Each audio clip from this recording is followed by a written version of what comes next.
আল্লাহ যে কেন বাঁচে রাখছে আমি জানি না। আল্লাহ আমাকে মায়ের খাওয়ার জন্য বেঁচে রাখছে নাকি আমি তাও জানি না। আমাকে বারবার কেন মারতেছে কিন্তু আল্লাহ।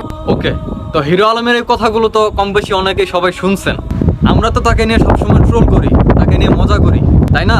এখন ভাই, আমরা কি কখনো তাকে নিয়ে পজিটিভ ভাবে চিন্তা করছি? চিন্তা করেন তো, এই লোকটা যে এত দূর আইছে, কি মানুষের সাহায্য আইছে? ও নিজের যোগ্যতায় এসে, নিজের মেধা খাটায় এই জায়গায় এসে, নিজের ধৈর্যের কারণে এই জায়গায় আসতে পারছে। আজকে আপনাকে কয়জন চিনে?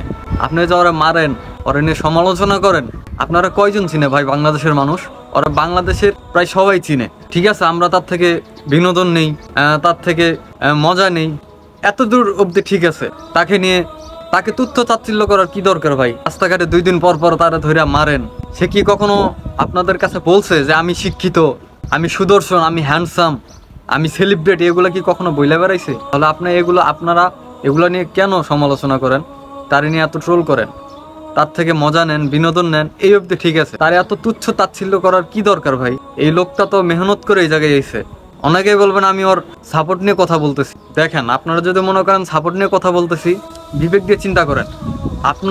আমি ওই যেই লোকটা এত তাচ্ছিল্য সহ্য করার পরও এই জায়গাটায় টিকে আছে, আমাকে যদি একটা লোক ঝাড়ি মারে, ওই লোকটার এগেনস্টে আমাদের ভিতরে যেই পরিমাণের রাগ হয়, মনে হয়, ফর এক্সাম্পল ধরেন আপনার অফিসে আপনার বস আপনাকে বকা দিছে, একবার বকা দিছে কাজ ভুল করার পরে, আপনি কি ওই অফিসে থাকার মেন্টালিটি আপনার ভিতরে আর থাকবে? মন মানসিকতা থাকবে?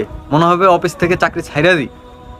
এই লোকটা দেখেন মার খায়, আপনার সমালোচনার শিকার হয়, 2 দিন পর পর লোকজন ওরে নিয়ে ট্রোল করে, হাসাহাসি করে, মামলা দেয়, তারপরে এই লোকটা এই লাইনে দাঁত কামড়ে টিকে আছে। ওর থেকে আমাদের শিক্ষা নেওয়া উচিত।